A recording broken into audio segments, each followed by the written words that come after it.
Hey, Channel Insiders. Welcome back to Channel Insider Partner POV. I'm your host, Katie Bavoso, and I'm welcoming two very special guests to the show today. The hosts of our sister video podcast, The Neuron, Harvey and Corey Noles. Victoria Durgin, managing editor of Channel Insider, also returns to help me co-host. We are so excited to talk to Grant and Corey about everything AI and how The Neuron has become one of the fastest growing and most popular AI podcasts in just the past year. We'll dig into everything from what are the major AI companies and tools to watch, what's influencing AI adoption, and are we in an AI bubble? I am so excited to welcome today's guests. We have a familiar face, obviously returning to the Channel Insider Partner POV video podcast, Victoria Durgin, managing editor of Channel Insider. But joining us today, we have the two co-creators, co-hosts, co-extraordinaires of our sister podcast, The Neuron, Corey Noles and Grant Harvey. Welcome, guys. I'm so excited that you're here and that we get to pick your brains about all things AI today. Corey, how you doing? How's it going over there for you? Katie, thanks so much for having me. Doing great today. Really excited about this, and always fun to come talk AI. I'm very excited to have you on the guest side of it so that we can get your perspectives on so much today. And Grant, you've already corrected me on so many things when I was like, hey, great to talk to you one-on-one. And you're like, actually, it's 3-on-1, but that's okay. So I assume you're feeling a little spicy and ready to go today. I'm not trying to be combative unless that's the energy you want, in which case I will bring it. I am here for it. Yeah, if we could sort of have that mid-afternoon cable news like roundtable where we all start yelling at some point, that'd be great. So I love it. It's all love here on Channel Insider Partner POV, but thrilled to be able to have this opportunity. So thank you both for taking the time. I know you've got very busy schedules because, as many people know who are watching this and are familiar with The Neuron podcast was relaunched in 2025, and now you're in the top 100 AI/tech podcasts on Apple Podcasts, which is wild to see how you've accomplished that in the past year. Congratulations on all the success there. And I got to ask, what was the goal from the beginning to differentiate the series in this crowded tech space? Obviously, a tech space that I'm in as well, getting more crowded by the minute. So talk to me about the original goal of the podcast and how has that evolved to this point of where we are today with The Neuron? I would say that, one of our goals was to sort of create an environment where it's okay to not know everything yet. There are so many people right now trying to understand these tools, hearing from their boss that they should be using them, and don't even know where to start. And when it comes to learning about it, when you go online, you see a lot of really technical podcasts, a lot of really technical YouTubers diving into coding and a lot of things like that. And while we touch on those things, we try to make sure that everything we cover is as relatable as possible to, someone who works in project management and has no reason whatsoever to know what inference means, for example. And we really try to kind of speak to that niche as much as we can and not be afraid to admit when we don't know something, because that happens frequently. The Diana of the AI podcast, the People's Podcasts. The People's Podcast. The People's Podcast. I would echo what Corey said. I would also say that, when The Neuron was acquired by Technology Advice, previously, one of the co-founders, Pete, had done a version of the podcast where it was just him talking, giving you the news, like kind of a deep dive on news items of the week or one specific item. And it was really good. And we were originally going to reboot that. But then the minute that Corey and I met each other, like the very first 1 hour call, we were like, did we just become best friends? It was very stepbrothers. And I immediately was like, oh, well, we need to make a podcast that's just you and me talking. Like, that would be great. So we could do this for hours. Yeah. Yes. And we have many days. many hours now. There was also a selfish component where it was just like, yeah, we kind of just want to do this because it's fun and we think people will benefit from it. And yeah, it's a fun format. So that, props to Corey for pitching that and pushing that version of it forward. And folks who go to the YouTube channel, you can see there's one video I did where I tried to do the Pete like YouTuber style video of the week. And we very quickly moved on to this format, which we like a lot better. It's always when you go back to watch that first attempt or that first episode that you go, oh my gosh, thank goodness we woke up and realized this wasn't going to work. You also have a lot of people that are featured on your podcast now, the interviews. Was it that people reached out to you to start being featured on the podcast, or were you reaching out to them, or kind of a culmination of the two? Both. We've always gotten pitches because of the newsletter, I would say, usually thinking of something for a written article. So, I mean, there are always people that have been pitched at us. However, since we started and did those first couple episodes, like I think our first interview was with Microsoft, if I'm not mistaken. Mhm. And Solid first interview. yeah, right. Doesn't hurt. And from there it did better. And the truth is, the better the guests got, the better the offers are that come.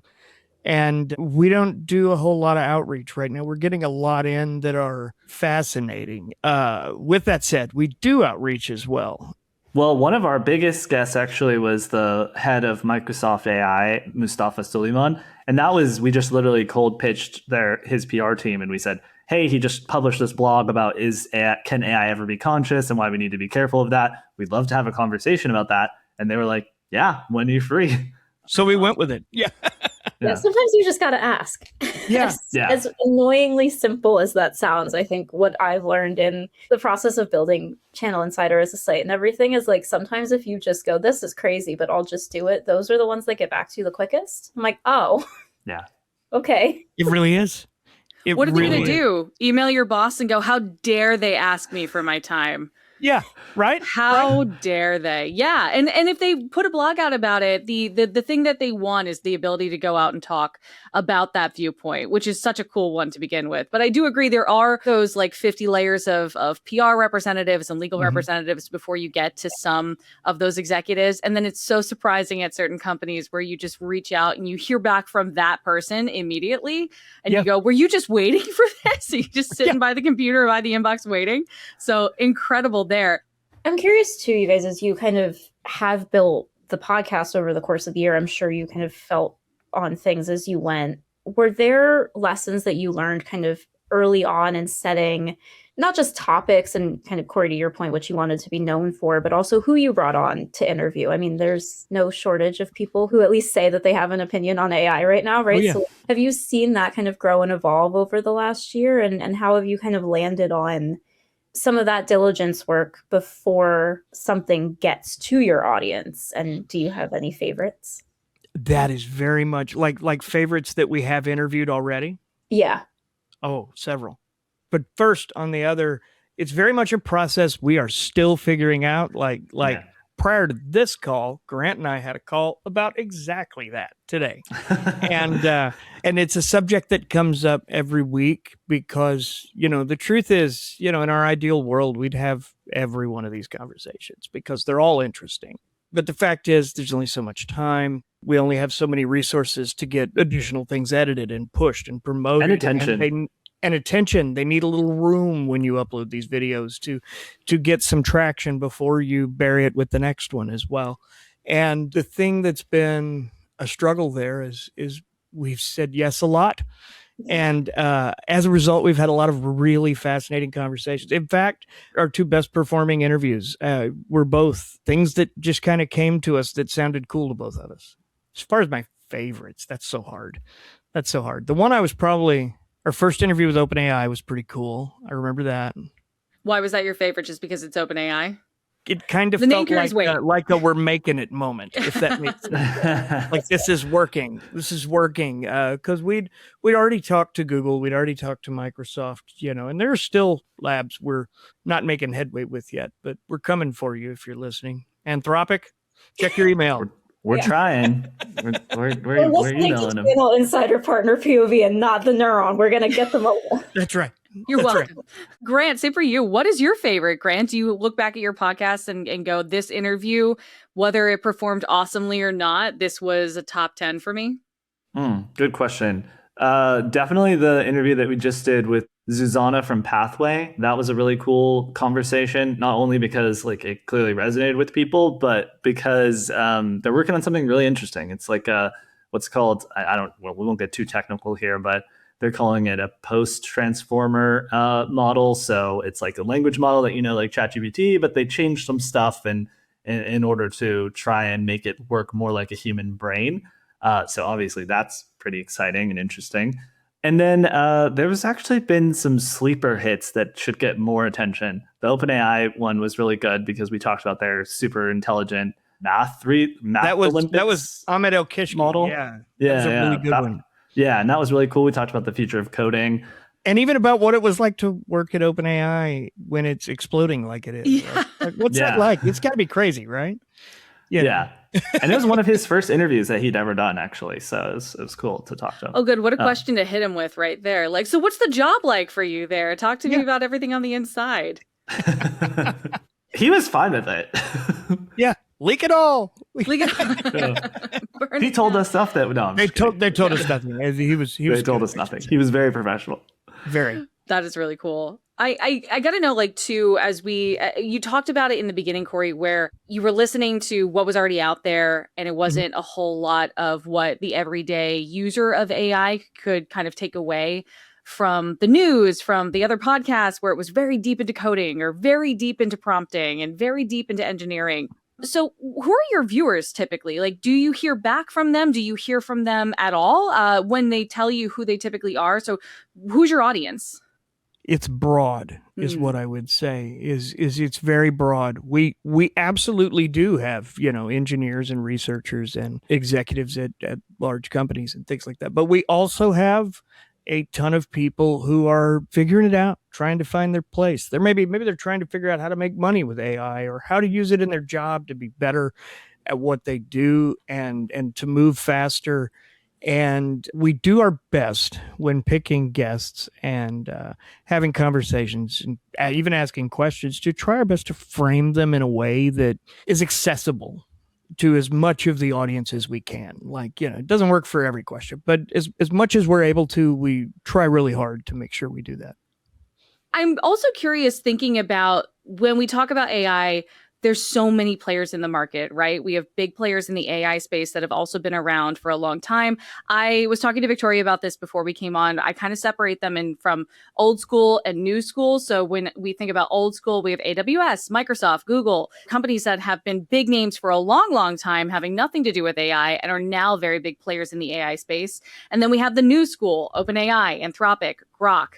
So when you think about the companies that are leading the market right now, who are they and why, in your opinion, have they been able to influence so much in this space? Even if they're not necessarily the Kleenex of the AI space, the one we all may be thinking of. For each of you, who do you think is the company that really comes out on top right now? Yeah, I think, without question, as of January 20th, 2026, Anthropic is the company with the heat. Leaving 2025, everyone thought it was Google because Google had basically a absolutely winning combination. They had some of the best models, for the first time ever on all of the benchmarks. They released two really good models back to back. One was Gemini 3 Pro, one was Gemini 3 Flash. And then they had all of this hype about their chips that they were producing as well, which is the Ironwood TPUs is what they're called. And so everyone was like, oh, Google is crushing OpenAI now. But then something weird happened over Christmas break where all of a sudden everybody got to play with Claude Code for maybe the first time ever. And non-engineers were building software and losing their minds over it on Twitter and other places. And all of a sudden it got picked up by Wall Street Journal and all these other mainstream podcasts. I even heard, if anyone listens to Bloomberg Odd Lots, Joe Weisenthal in there was like making software with AI. So it has gone truly mainstream. And I think you cannot take that away from the design of Claude Code. Like, it is just a very delightful tool to use. And even though it is something that's very intimidating, it's a command line interface tool. So you have to actually go into the command line of your computer and with no UI and talk to it. People can use it and find a lot of value out of it. So I think they're winning for sure. But I'm curious to hear if Corey has a rebuttal to that. I would say that is absolutely true today, and that it could not be true by the time we eat dinner tonight. That's kind of how the AI space works. And I would argue that probably OpenAI had a stronger December, that we kind of went from Google to OpenAI into the big Claude Code explosion that we're seeing right now. And the truth is, it changes from day to day. Quite often, one new model drops and suddenly someone else is in third place, or fifth, and you don't know. But I think we really do a disservice by thinking of there's such a desire to have a winner. And I think the truth is we're at a point right now where for the first time since this started, they're all good. Whether you're dealing with their chat interface, their API, whether you're dealing with their command line interface tools, the fact is every one of them now is good. Like so incredibly much better than they were 3 years ago when all of this started. Yeah, absolutely. At the moment, I'd say it's Anthropic, and I would put Gemini in third right now. Because Codex is doing really well. ChatGPT dropped 5.2, which is pretty significantly outperforming Gemini 3. So, I really think that I would put Anthropic, OpenAI, Google right now. But I'm fully prepared for that to change before tomorrow. And, these legacy companies, though, that you mentioned, I'd like to address too, because some of those are just now getting around. I think we'll see some moves out of Microsoft. Who knows if Apple will really do anything or not? They've kind of tap danced around it all along. I think we'll see them, maybe Meta, make a bigger splash this year. It's interesting because we are not in the kind of weeds of AI that you guys are from like a model standpoint, right? So when I hear that question, I don't think necessarily in technical capacity so much as I just think in terms of like, well, what are people using? Like if I go text my friend group chat, or if I walk downstairs in my, shared house with my parents and I name drop a brand and they know what that means, that to me is like, wow, that brand is really making it, right? And I still think OpenAI is like the one name that people across the board know. I think that's fair. That doesn't mean that they understand how to use it, right? Like that. I think that's where a lot of this starts getting kind of in the weeds is like, I don't know if anybody has a shared definition of better. Right. That's fair. That's that extends up to the definition of AGI, right? Which for people who don't know, AGI is artificial general intelligence, which is theoretically an AI that can do anything a human can do. It can generalize, so it's smart, but that means it can like figure out things like we can. Well, everybody has their own definition of what actually AGI looks like. Some of them are crossed. Yeah, it's kind of this thing that's impossible to define because everyone's like, well, depends on your definition. And it's like, well, can we decide on a definition, please? Well, actually, I'm glad you said that, though, because I feel like so much of the AI conversation, like there are times when we've talked just in passing or whatever at work, or you've dropped information in our kind of company Slack chat. And I've been like, why do I care about that, though? Like, why is it cool that the model is new? Why is it important that the inference has changed? Like, and I feel like if you know those things, you get really into them and you can answer that question with your kind of top 5 and here's why they're moving and here's how things are working. And I'm much more on the side of the fence that's like, they say they're cool, okay. I don't really know what I'm doing with them, but like, that's great for someone. That's a really good point. Yeah. And, for me, I think that boils down to the new things you can do. Like maybe that's the ability to not just generate a photo, but to edit one that exists. Like we're at a point now where I've taken black and white photos of my family and made them color and had them cleaned up where they look brand new. And, and just done that on my phone. And it's the same with the models that control a ChatGPT, which I'd argue is probably going to be the Kleenex of AI in terms of like, that's just what people will say at some point. But, without question, the Google of AI. The Google of AI. It'll be I think some of those other abilities, while subtle, and maybe the average person doesn't know them, it's why I always encourage someone who you can tell has like a 2-year-old opinion of how bad AI is. Like, you should really go back, because the fact is, in the last 12 months, it's night and day what's possible and what wasn't. Like we look at it through a microscope, which sometimes makes it feel like things aren't happening. But the truth is, when you step back and look at the macro of it all and see the growth, like, this last year, OpenAI went from $2 billion in ARR in 2023 to $6 billion in 2024 to $20 billion in 2025. So like we're talking about exponential growth on the revenue side, on the compute side, and they're all kind of seeing that. It appears it's not just them. And I think that comes from new abilities that we didn't know we were waiting on in some cases. My question would be for you, Victoria and Katie. Are you hearing people like out in the real world, whether they're, family members or friends, talking about anything other than ChatGPT? Like, are you hearing Oh, Gemini yeah. more? Are you hearing My Claude husband Code more? talks to Gemini more than he talks to me some days. Like, yeah, that sounds funny. He's probably listening to this. Like, what are you doing? No, but it is something. He has an Android phone. He is more specifically a Google phone. So he is always speaking to Gemini, which is already built into that phone. I don't Yeah. have that ability with my Apple. I'm not going to say her name because she'll interrupt really rudely, but she, I can't talk to her in that same way.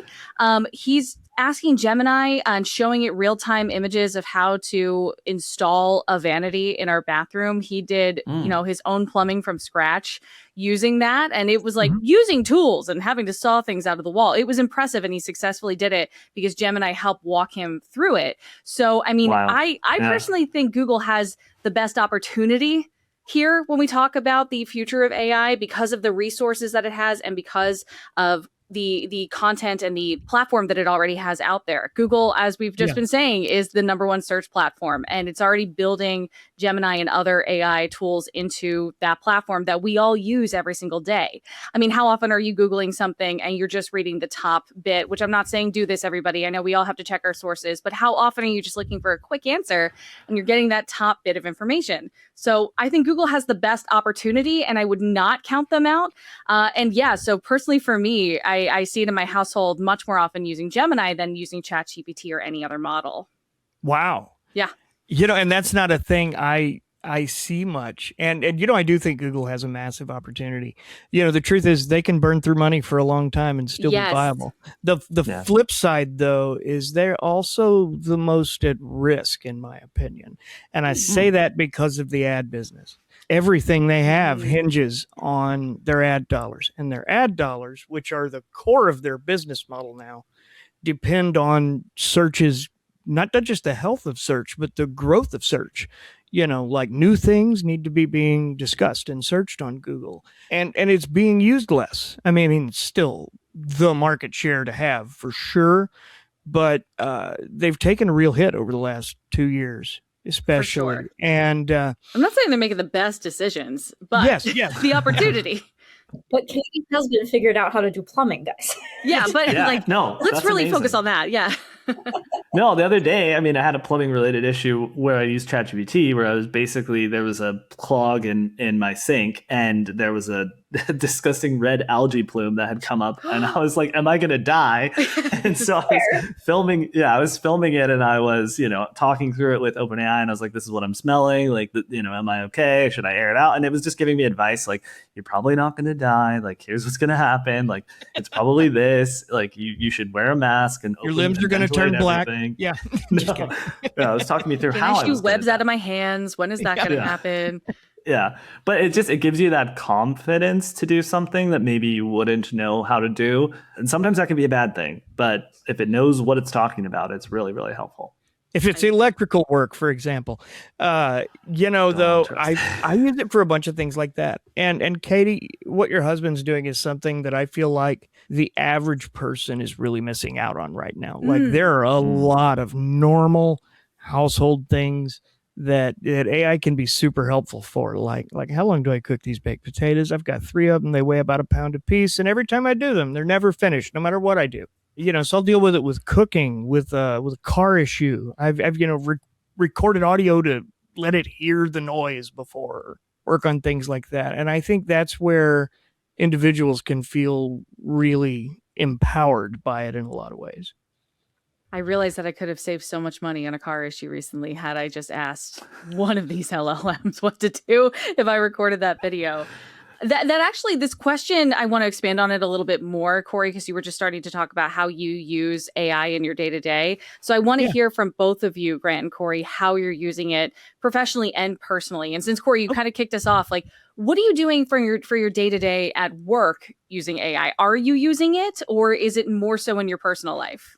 All day, every day. Okay. I'm literally, if I'm being honest, there are probably 4 windows up. Like in the morning, I have ChatGPT agent up scouring for the last 12 hours of AI news to bring me back a report with links and why it might be interesting to pass to Grant to include in the Neuron.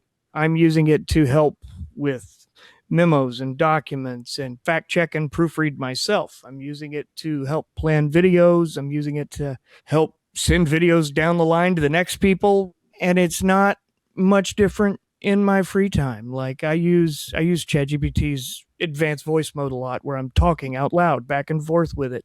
And a lot of times I'll be going to get coffee and I'll have a conversation where I'm trying to work through an idea, or I've got a plan and I don't like it. I think it can be better. And I'll use that time to have a good back and forth about it, or have it read me the news. I do that some days too while I'm driving. How does that work? Do you start the conversation before you start driving? Usually, yeah. I don't start it while I'm driving. I would get in the car and I'd hit it and I'd be like, "Hey, Johnny." And did you name it Johnny? I did name it Johnny. Short Circuit was like my childhood robot movie. It was my favorite one ever. So I call it Johnny 5 because that was the name of the robot in the movie. He's asking for real follow-up questions here. I have way more follow-up questions now, yeah. Well, it just felt weird being like, "Hey, ChatGPT. Hey," it's like I got to have something to call it. So I gave it a name. Yeah. Grant, what about you? Same question. How are you using it in your day-to-day? And what particular models are you using? Great question. So right now, I pretty much live in Claude, but I go to Gemini and ChatGPT for different specific niche use cases. So the reason I do that is because on Claude's, I guess, pro user web interface, I have all of these projects saved, and those projects are where I save all of my relevant information for all of the work tasks that I do in a given day. So for the Neuron newsletter that we write, I have all of my style guides saved and all of my writing preferences. And so anytime I go to that folder, I can basically just say "Hey, I'm working on a story on this topic. Here's the information, let's write." And it will automatically know exactly how to write it the way that I like. And so obviously when you have that, and that's primarily what I do most days, that's where I go to most of the time. So then the question is, okay, so what other things do I need to do that Claude can't do as well as, let's say, OpenAI or ChatGPT? Number one thing Claude doesn't do well is web research, because Anthropic hasn't signed all of the licensing deals that OpenAI has. So OpenAI can read a lot more websites than Claude can. So anytime I have a search-related task, I almost always go to ChatGPT. Then for image generation, I almost always go to Gemini and Google. And the reason for that is because they have this model called Nano Banana Pro that is really, really good at generating images in all kinds of different styles and editing images. Not perfect, because Corey and I were just testing it earlier today. If you want to tell that story, Corey. But for example, I can now create headers in the style that I like for the newsletter, and we can create thumbnails in the style that we've already predefined. So the way that I use those tools is basically you set up a style that you've created with your own human ingenuity, or our video team has created a thumbnail look and aesthetic that we like, and then we don't train it on that, but we have a project folder again on Gemini. They're called gems. And in there, there's 5 to 7 examples saved. So then anytime I can say, "Hey, make a thumbnail for this, topic with this person's headshot," boom, it can create it exactly the way we want it to. So it saves a ton of time doing it that way. Which is where we stumbled earlier. Yeah. I'm sure you ask you which cat would go well with this headline today in our newsletter. Oh, right now I'm just letting the cats roll. So basically, I upload the story and I say make a thumbnail for this, and then it does its own thing. And it reads, it understands the context, and it's shockingly good. It really is. And I would like to add that 4 months ago it wasn't. No. 4 months ago you could barely get legible words out of an AI image model, and Nano Banana did it, and then ChatGPT's new image models came out, and now they can both spell, they can both put out an infographic pretty reliably. There's a lot of stuff like that has just, in this last short window of time, really improved significantly, especially around images and video. If we want to get really technical. No, go ahead. Sorry, I wanted to know what the side story was, Corey, about the image generation that you were attempting to do. I have this photo of me that has been floating around at work for 3 years that I hate with a passion. It is it's me at my lifetime largest, and everywhere I go, it follows me and it haunts me. And I decided I'm going to end this image. And I went, and I've got this new one, and it's fine. But I went and realized Grant's like, you should swap that in your signature on your email. So I was like, oh, great call. Because I know he hates the picture that's there currently. But it was facing the wrong way. And I was like, I need to flip this horizontally. And he said, go to Nano Banana. And I was like, I don't know. I'll try it. And we went in and I shared my screen. I was like, because I'll use both of these. And I feel like ChatGPT edits better, but that Nano Banana will generate a first image better sometimes, if that between the two. I agree with that. So I go into Nano Banana and I throw the image in there and I say, flip it horizontally. And it gives it back to me exactly like it was when I uploaded it. And I was like, hey, no. And I told it another way. And it came back, I think the exact same the second time too. So then we went over to ChatGPT, and the first time I entered it and said flip it horizontally, it turned me 90 degrees sideways. And it's like there's it was like and my total profile, my hair was shorter. It looked like a mug frankly, shot, I've never seen that part of my head. Finally, I went to a new chat, and it did it on the first try really easily. That's actually good advice for anyone who needs to use AI for work or for fun. A lot of times the solution to your problem, just start over. Start a new chat. Do what's called the best of n. Do what's called the best of n technique, where you spin up like 4 chats and you ask the same question 4 different times, and then you just pick whichever one is the closest to what you're trying to do, and then continue that conversation. Yeah. It's because the model is still learning too. It's still trying to figure out who you are and what you want, and everybody else in the world. So that is a really good suggestion, Grant, because I've totally asked it the same thing a number of times in the same chat and gotten the same response. And then just the next day, start up a new chat and it does something different. Really interesting there. Something that I think we've all kind of laughed about and touched on throughout this. And Corey, you said it pretty explicitly when we were talking about who you think's winning right now. And you were like, well, it could change by dinner. As these tools keep advancing, right? We're probably at a stage now where at least for a while, it's going to feel like this. Yes. Do you think that the concept of, people getting ahead of the curve, or even businesses being ahead of the curve to some degree, is that kind of dead in the water now? I mean, has anybody ever, this feels very nihilistic and I don't mean it that way, but are we just in a perpetual state now of somebody having no clue really what the current state of AI is? And if that is the case, or however you feel about that, where do people go then, right? Because it's fun to sit here and talk about this, but there is also something in the back of my mind that's very like, so I got to devote 10 hours a day for the rest of my life to figuring out what this technology is, or else half of the world thinks that I'm some kind of Luddite, because that doesn't seem a fun way to live for anybody. Well, I would say the first thing you do is you go subscribe to the Neuron. That's exactly who we're speaking to. But second, I think we're going to see things changing. But what I will say is, lots of people are upskilling right now. And it's not as easy across the board as it kind of seemed like it was going to be in the beginning. Like early on, there was this idea that we're going to create these great prompts. We'll give them to everybody on the team and it'll just work. And that has pretty much proven to just absolutely not be the case. So people are going to have to upskill, and companies are going to depend on that.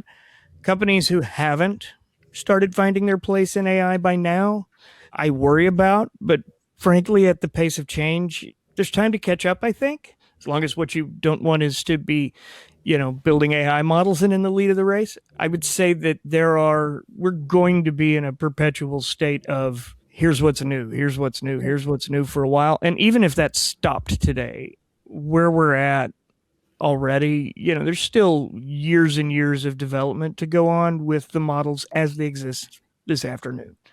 Like, it would slow down, but it would still continue if there were no new developments, I believe. Yeah, I'm going to add some stuff to that and slightly disagree, but agree in principle. So this is a great question. I love this, by the way. The idea of being constantly behind, I think that will continue, like Corey said. And I think there's just nothing you can do about that, because no matter what, the AI labs themselves are going to be working with a model that's already better than you have access to today. And they're going to be creating new techniques and new ways of working with it for months in advance before they release it to us. So no matter what, there's going to be something new that is coming out that at least some people will have like secret access to. But I don't think you need to spend 10 hours a day learning some alien technology for you to have the skills you need in this environment. I read this really great article from Alberto Romero where he basically broke down how you can get caught up to speed in a day, like in 8 hours with AI, with basically 3 techniques. And I'm going to butcher all of them, but the main one was just get in, there, start messing around with it, start trying to actually write what you need to do, and continuously iterate on the context that you give the model. So it's not enough to say like, hey, I need to write a business plan or whatever it is that you need to do. You need to really get specific about what it is that you want it to help you do and give it all of the information possible in order to accomplish that task, in order to then see if it's capable of really doing it. Like, you have to basically assume that the model can't read your mind and try to dump your mind into the machine. If a new employee started today and walked in the door, it needs all of the context you would give that new employee. And then once you have given it that, that experience of doing it, do that, like we said, best event, like 4 different times, 5 different times, and see what kind of things happen, because it isn't a deterministic model. It's probabilistic. So that means that it can sometimes respond differently depending on how many other people are sending prompts at the same time as you are, which is something that they realized recently, and hopefully they've all fixed. But prior to now, it was like, if a lot of people were sending chats directly to ChatGPT at one time, your model could go completely off the rails. Like, your answer could be way bad just because a lot of people were sending it at the same time. So the number one thing is like, just get in there, try to give it as much information as possible and see what it can do. And then there's really only 2 or 3 tools that matter that you need to know right now. Obviously, everybody knows the chat interface, which, your mileage may vary there. Mm-hmm. The other one is the command line terminals, which are actually just really good general purpose agents. And those general purpose agents can kind of do anything on your computer. So it'd be worth it to just mess around with like a Claude Code, for example, which is very user friendly. And you can literally talk to it and say, hey, Claude, what can you do? And actually try to get to know it. And if you don't know where to start, ask the chat. Be like, hey, I want to try this, but I don't even know what a command line is. Let's start from there, Because you just did that recently, right? I just did that. Yeah. That's one of the coolest things about the opportunity with AI is that if you don't know how to use AI, you can actually ask the AI, how do I use you? Obviously, it has to be better prompted than that basic question. But even if you just type in that, but not really. It's going to give you that's a good point. That's a good point. I think those are great points that you made, Grant, too, about how citing that article about how you can get started with it. It makes me wonder, though, and I'm going to ask the question that I was kind of sitting on for a minute there. When it comes to AI, do you think we're in a bubble right now? All of this is super exciting. It's been super exciting for the last 2 years, but now we do have folks asking, are we in a bubble? Are we dependent on LLMs too much? Why or why not? And that question is posed to both of you. There is something that could happen that would slow down the development here. Actually, there's multiple things that could happen. Number one thing that could happen is like a bubble pop situation where a lot of people debated that last year. And I think the reality is it's not a bubble yet, but things are overpriced, if that makes sense. And they have to figure out the economics of this before Anthropic and OpenAI go public. Because otherwise it's not sustainable for them to continue at the pace that they're at now. So the one way that things could slow down would be if the bubble has a mini pop, let's say. The other way that things could slow down is if there's any sort of government regulation or backlash. At the moment, that doesn't seem like that's happening in the US, but we have an election coming up this year, and that could fundamentally change things. The third thing is it could just be that the model companies get exhausted or scared of what they're building and they have a gentleman's agreement to hey, let's release these things twice a year. How right now iPhones, you get a new iPhone basically once every fall or whatever. The early September developer conference. Yeah, it might go that way where they actually just slow down. I think if people, it depends, because this whole thing is a race to AGI, and like we've said, could be that we've already achieved it, could be that it's way far away, depending on your definition. But once that is achieved, I think there's going to be a lot more questions about how to make sure that it's safe, when and when not to release it. And so they might actually slow things down to a cadence where they're like, hey, we don't want to release this because we need 6 months to test this before it goes out. I would say that yes, is definitely some element of a bubble here, and simultaneously, I'm not that worried about it. And I say that because we've never had a technology with the potential to touch as many things as this does. Like, this isn't just about technology. This isn't just about how AI is going to impact business. I mean, we're talking about healthcare and pharmacies and education and agriculture. We're talking about banking and politics and warfare, and we're talking about infrastructure.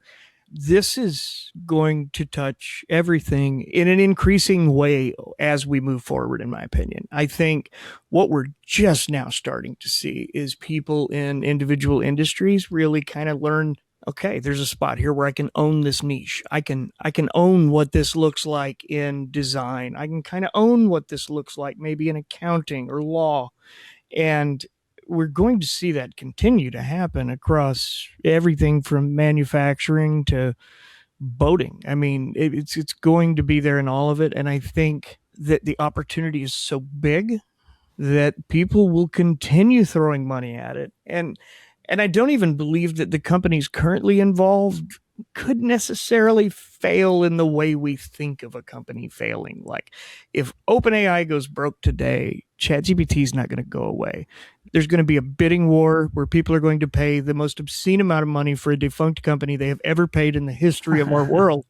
And they're going to be immediately propped back up, and NVIDIA is an interesting player, awful big, really, really big, really, really smart, made a lot of smart moves a decade ago, 12 years ago that have led them to this position where they're at now. And honestly, I feel like they've got years of headway in front of them still when you look at the new architectures they've released and what that means and everything they're trying to do. Yeah, there's a bubble. No, I'm not really that worried, I think is really my takeaway. Yeah, I'll add just two more things to that. So number one is that the spending at the current level is like still not at the level of the telecom boom bubble, Right. Adjusted for inflation.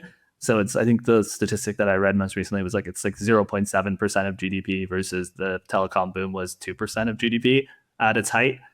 So we're far away from it being like that level of intense.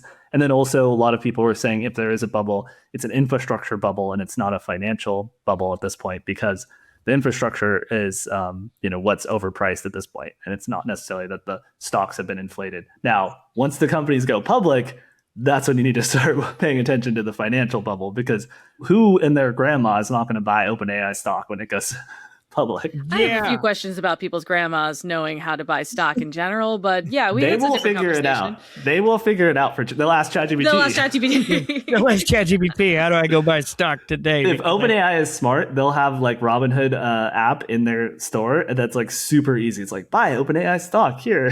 Yeah, actually, that's brilliant. Yeah.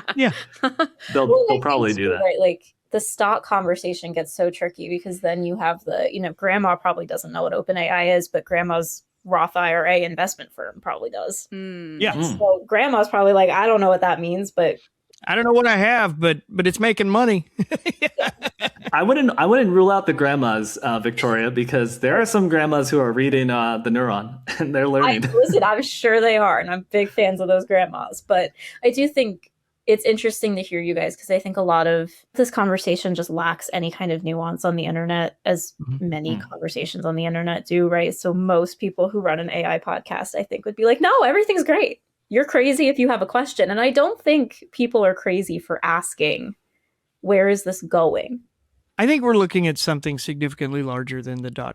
When we compare this, like the closest thing we have to compare this to, in my opinion, would be like the general Industrial commercialization of the internet. And there are so many parallels between now and when consumers and businesses started getting online.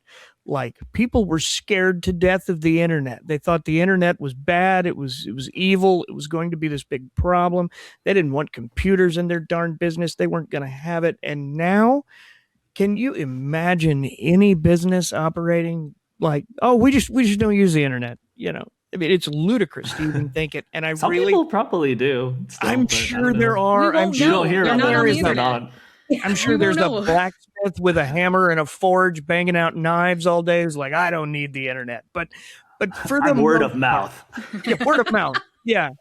And I'm word of mouth.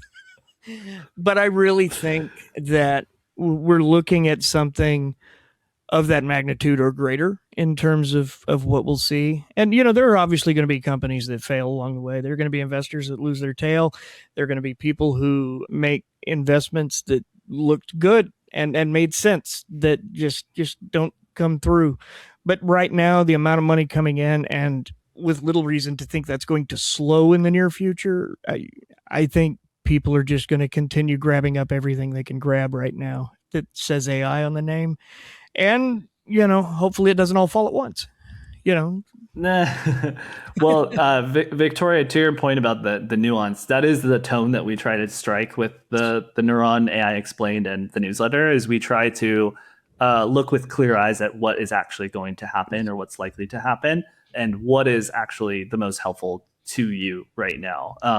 Do we always do a perfect job at that? No, but that's what we're trying to, that's the tone that we're trying to set, is like, hey, we are the middle ground between like AGI is going to like save us all and take us into a realm of abundance, which may happen, but the caveat is achieving AGI. And then the like doomer version, which is like AI will kill us all, and there's no way we're going to be able to control it, and it's going to take all the jobs. There is legitimate concerns there with the way that it's rolled out, but I mean those are like society level concerns, right? It's not just on the technology side. Yeah, and in fairness, the people building it did for, the past 3 years scream at the top of their lungs, like, you guys need to be ready for this. And we were all like, oh, look at those crazy guys in tech. Oh, Yeah. they're nuts. Look at that. And it's an interesting time, and there will definitely be interesting times ahead of us. But I think that is something the Neuron does really well that I'm proud of, and I know Grant's proud of, is that ability to not just say, here's what happened today, but to say, here's what happened today, and here's what that means. Here's why you care. That's what we're trying to do in the newsletter that is different. Like, if Grant's talking about Claude Code, it's not just, here's a cool tool, check this out. It's, here's a cool tool, and here's why you should try it. Go do this. It's not that hard. Here's a way to do it that's really simple and clear. And Grant does a masterful job of explaining that kind of stuff, in my opinion. And that's what we hope we can offer that's different, is the fuller picture, and hopefully in, 10, 15 minutes of your morning. Or an hour of your time on YouTube. Yeah. I think realistically that's an excellent place to end it. But just for the sake of pointing it out, I really like what you actually touched on there, Grant, where you talked about we're having an election year. We are going to have a lot more conversations around AI. And just because you can, should you, we're looking at a lot of situations happening that have made mainstream media and made parents concerned, made business owners concerned, made women concerned. Look at everything that's happening with Grok right now, over sexualizing women's images. Look at environmentally, where data centers are popping up everywhere and people don't like it for X amount of reasons.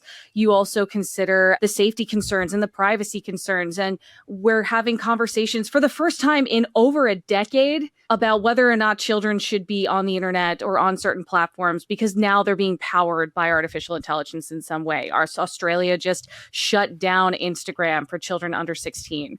And it is so important that we're having these conversations now. So I do think another blockade to progress, and I'm using air quotes when I say progress, because I think it's very important to consider societally and morally where we're going with this, that it's not always a conversation about losing jobs, but losing a piece of ourselves within this, that we need to be responsible with AI. We need to be responsible and good stewards of technology to each other, or else we're going to ruin it. We're going to ruin the possibilities of what it can be used for, things like cancer research, for things like environmental research, for things like just using it for day to day, like we're using it right now. That could easily go away if we go too far, as we've seen so many times in the press already, where people have used it and have either not been able to get the help that they need for their mental health, not been able to stop images being run rampant into honestly digital porn. And scary that we can see it go in that direction.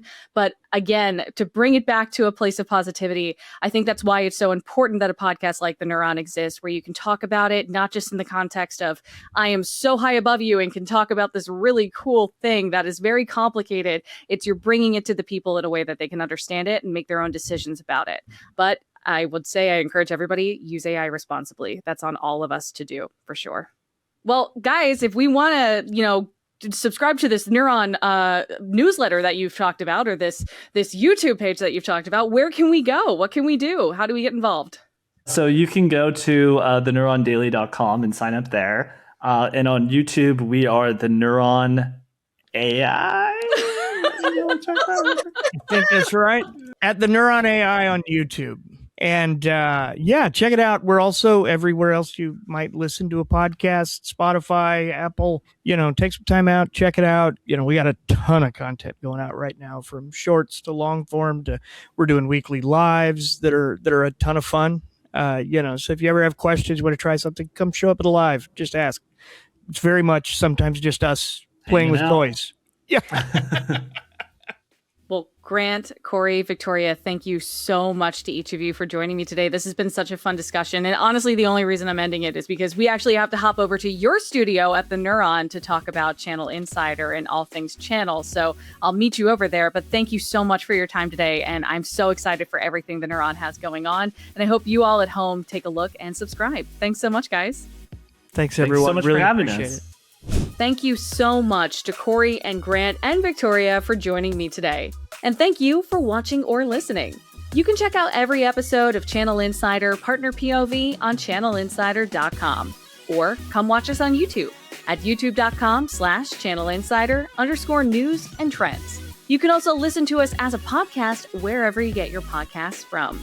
Don't forget to like, subscribe, and follow wherever possible so you never miss an episode. Come connect with Channel Insider and me on LinkedIn and X. Once again, I'm your host, Katie Bavoso, and I'll see you next time.